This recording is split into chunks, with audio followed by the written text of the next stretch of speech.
नमस्कार, पंजाब केसरी टीवी पर आप सभी दर्शकों का स्वागत है और हमारे साथ इस समय तरुण भंडारी जी मौजूद हैं। भंडारी जी, पहले तो स्वागत है आपका पंजाब केसरी। धन्यवाद जी।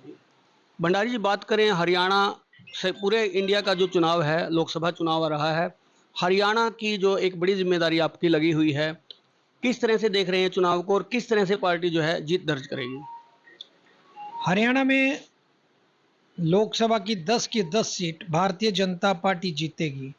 उसका कारण है कि देश में प्रधानमंत्री नरेंद्र मोदी जी की नीतियां और हरियाणा में मनोहर लाल जी के काम ये जनता ने महसूस किए हैं। और विपक्ष के नाम पे आज विपक्ष कहीं नजर नहीं आ रहा। इंडिया अलायंस बना, वो तार तार हो गया। आज दिल्ली से आप कुरुक्षेत्र की धरती पे एक ऐसे व्यक्ति को भेजा जाता है जो कि अरविंद केजरीवाल जी ने दिल्ली से उठा के यहाँ भेज दिया।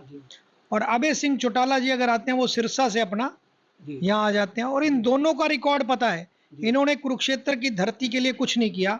और तीसरी तरफ जो भारतीय जनता पार्टी ने अपना उम्मीदवार बनाया वो ईमानदार और एक ऐसा व्यापारी को बनाया जिसने कुरुक्षेत्र, उनके पिताजी ने भी और उन्होंने भी कुरुक्षेत्र के लोगों के लिए बड़ा विकास के कार्य किए, वो आप सबको पता है। और एमपी बनने के अलावा 10 साल वो एमपी नहीं भी रहे, परंतु उन्होंने यहाँ के लोगों के साथ संपर्क भी रखा और अपने पैसे से अपनी व्यापारी हैं वो उन्होंने अपने पास से, अपने कोष से यहाँ बड़ा कार्य करवाया। और एक ईमानदार छवि के नेता नवीन जिंदल जी हैं। इन निश्चित तौर पे तीनों का कोई आपस में मुकाबला नहीं। और भारतीय जनता पार्टी कुरुक्षेत्र नहीं, तीनों 10 की 10 सीट भारी मार्जिन से जीतेगी। और कुरुक्षेत्र की एक ऐसी सीट होगी जो मार्जिन वाइज देश के पहले तीन लोकसभा क्षेत्रों में आएगी। सर, बात करें अरविंद केजरीवाल जो ईडी की हिरासत में हैं, और कितना असर हो सकता है कि उनको सिंपैथी मिले और हरियाणा में कुछ उनका थोड़ा बहुत प्रभुत्व जमे? कुछ नहीं, उनका पहले भी कुछ नहीं था। वो झूठ की दुकान थे और उन्होंने सब कुछ झूठ बोला। उन्होंने ये भी झूठ बोला कि मैं कभी कोई सिक्योरिटी नहीं लूंगा, मैं सरकारी गाड़ी का इस्तेमाल नहीं करूंगा और कोठी नहीं लूंगा। आज उन्होंने महल बनाया, जो इतने हजारों करोड़ रुपए लगा के वहां महल बनाने का काम किया। और सिक्योरिटी आज आप देखो, पंजाब में वो आते हैं, इतनी सिक्योरिटी प्रधानमंत्री जी के साथ नहीं होती जिनकी उनके साथ होती है। उन्होंने ये भी कहा कि मैं अपने बच्चों की कसम खाता हूं, मैं भारतीय जनता पार्टी और कांग्रेस के साथ कभी अलायंस नहीं करूंगा। हर बात पे उनका झूठ था। जन लोकपाल बिल पे उन्होंने दिल्ली की सरकार बनाई, वो आज तक जन लोकपाल हमें कहीं नजर नहीं आया। किसान आंदोलन के नाम पे कि एमएसपी हम सारी फसलों पे देंगे, उस पे पंजाब में सरकार बनाई। आज 14 फसलों पे एमएसपी हरियाणा की गवर्नमेंट दे रही है।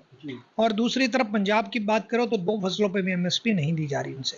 तो वो लगातार झूठ बोलने का काम करते हैं और झूठ की दुकान अब बंद होगी।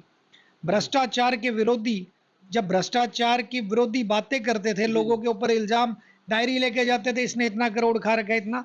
आज कोर्ट, मान्य न्यायालय के ऊपर तो उनको भी विश्वास है, सारी जनता को विश्वास है।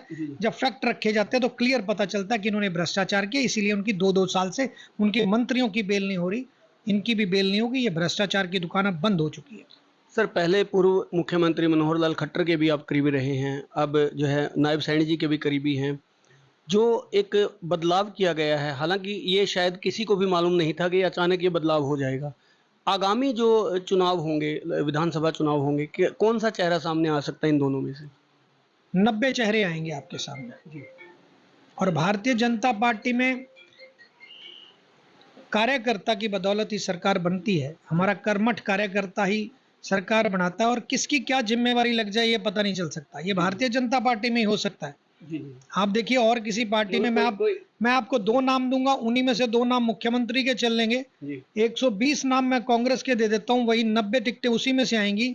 और वैसे तो सरकार उनकी बननी नहीं अब कभी भी, क्योंकि कांग्रेस मई के बाद उनके ताला लग जाएगा। जो इनकम टैक्स ही नहीं भर पा रहे, वो कैसे सरकारें चलाएंगे? उनके तो लोग भाग भाग के इधर उधर भाग रहे हैं कि कब हमें भारतीय जनता पार्टी में कोई सहारा मिल जाए, क्योंकि वहां अब नेतृत्व नहीं रहा, नेतृत्व और पार्टी की कोई नीतियां नहीं रही। जो संभालने वाले व्यक्ति उनको बाहर निकाल दिया गया है, वहां किसी का मान सम्मान नहीं है।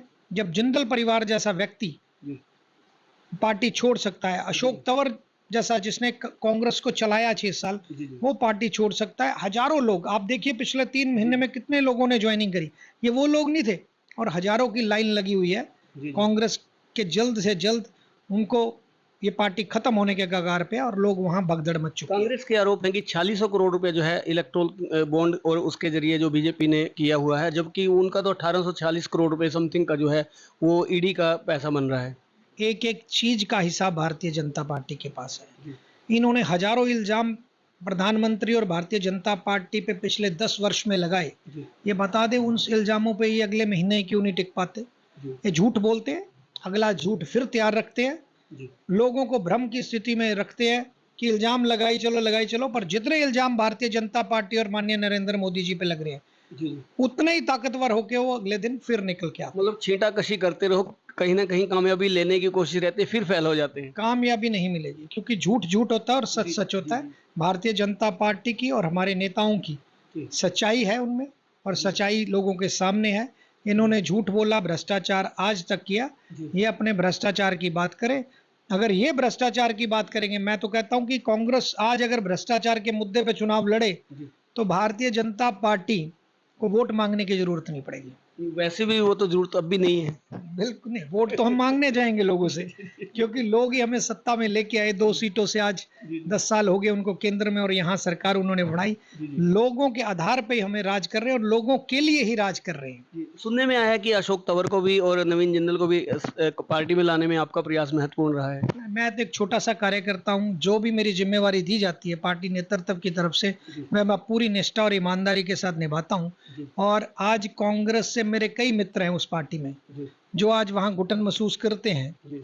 जब पार्टी का देश होगा तो वो सब लोग भी मतलब वो भी आ ही जाएंगे। सब लोग तैयार बैठे हैं, कोई ऐसा व्यक्ति नहीं है, अगर मैं कहूँ बड़े से बड़ा नेता भी आज भारतीय जनता पार्टी में आने को तैयार है तो ये झूठ नहीं है। जी जी जी, थैंक यू।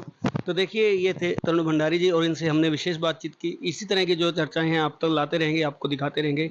ऐसी और भी खबरें देखने के लिए देखते रहें पंजाब केसरी टीवी। पंजाब केसरी टीवी के लिए कपिल शर्मा की रिपोर्ट। हमसे जुड़े रहने के लिए हमारे YouTube चैनल को सब्सक्राइब करें और नई वीडियो की नोटिफिकेशन के लिए बेल आइकॉन को दबाएं।